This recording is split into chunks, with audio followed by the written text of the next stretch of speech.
All right, welcome to another deep dive.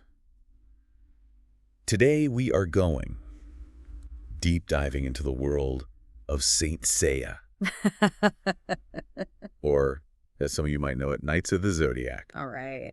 And with me today, I've got Go. an expert who's going to help us unpack this whole thing, because I got to admit, I don't know a ton about it, Okay. but what I do know, I like. Yeah.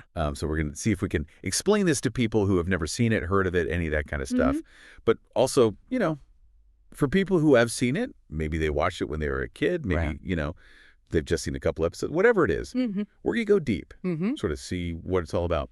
Awesome. So, Sensei. Sensei, yeah. So, I mean, right off the bat, we're talking about a show that has this really interesting blend of like Greek mythology and this kind of like Japanese storytelling, you know what I mean? Yeah. Action pack, over the top stuff. That's cool. I mean, I didn't really know that much about the Greek mythology side. I mean, obviously I know it's there. Right. I've seen the characters. I know it's there. Yeah. But that's really cool. It's woven in there really deeply. Okay. Like, it's not just like they're named after these Greek gods. Like, Yeah. it's actually woven into the story, into the powers, into everything. So for somebody who's coming into this completely fresh, like what's the basic,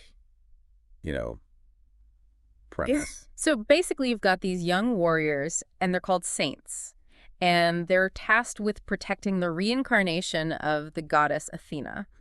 And they do that by wearing these, like, super powerful suits of armor called cloths. Cloths, right? Yeah. And these cloths, they're not just like regular armor. Well, no. They're like, Special. they're tied to the constellations, like, Yeah. the stars. Like, for example, Pegasus Seya. Pegasus, yeah, exactly. He's got the Pegasus cloth. Right. And then you've got, like, Dragon Shiryu with the dragon cloth, So the cloths, they like represent Yeah. those constellations. Oh, exactly. And each cloth has like its own special abilities, you Right. know? They look awesome, but it goes deeper than that. They're also symbolic. Okay. And that's where the whole like destiny and fate and all that stuff comes into play. Okay, so like not only do they have the powers of, whatever constellation it is, but it's also, there's like this deeper meaning behind that, right? Absolutely. Yeah. Okay.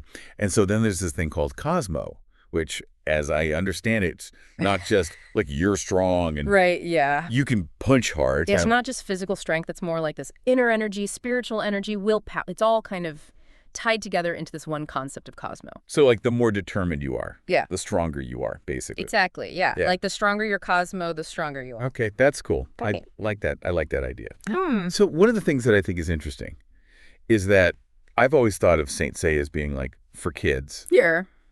but I get the sense that, there's more to it than that. Right, yeah. Like, you're right, it's categorized as shonen, which is basically anime aimed at young boys. Okay. But there's a lot more to it than that. So like what sets it apart from just, a Well, kid's show? So, yeah, it has the battles, the action, the quest for power, but what sets it apart is the depth that it brings to those things. Okay. We're talking about themes of duty, loyalty, sacrifice, the struggle between good and evil. It's all in there. And it's not just like a simple good versus evil. No. There's layers to it. It's complex. Okay, I like Right. that. And it looks like it doesn't shy away from, showing how tough it is to be a hero. Oh, absolutely. Like, it doesn't sugarcoat anything. Being a saint, it's not all sunshine and rainbows. So, you get these kids who are wearing these crazy armors, but they're also like dealing with some heavy stuff. Yeah, and that's where I think the whole power scaling thing really comes in. Like, you've got the bronze saints, who are kind of at the bottom, then you've got the silver saints, and then the gold saints at the top. And each rank has, like, its own challenges and responsibilities, and the saints are constantly having to push themselves to their limits, Right. They face some serious losses along the way.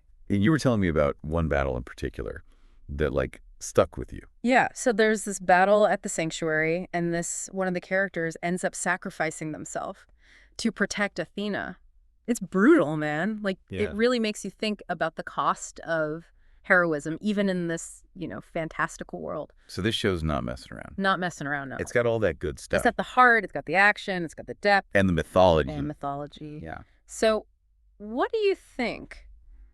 You watch the show, it was made for kids, but it obviously has resonated with people of all ages. Yeah, absolutely. I mean, it's had a huge impact on pop culture worldwide, people still talk about it. People still make art about it, music about it, you know? So can we enjoy these kinds of shows, even if they were made for a younger audience? I think Saint Seiya proves that we can. It's a powerful narrative that comes from a place that you might not expect. Okay. Like, who would have thought that this show about kids in armor would have so much to say about, you know, life and sacrifice and all that stuff. Yeah. So, yeah, I think you can definitely enjoy it, regardless of your age. Cool. Yeah. Awesome. Well, I'm sold. I'm going to go check it out. You got to check it out. All right. Thanks for joining me on this deep dive. Thanks for having me. And we'll catch you all next time. See ya.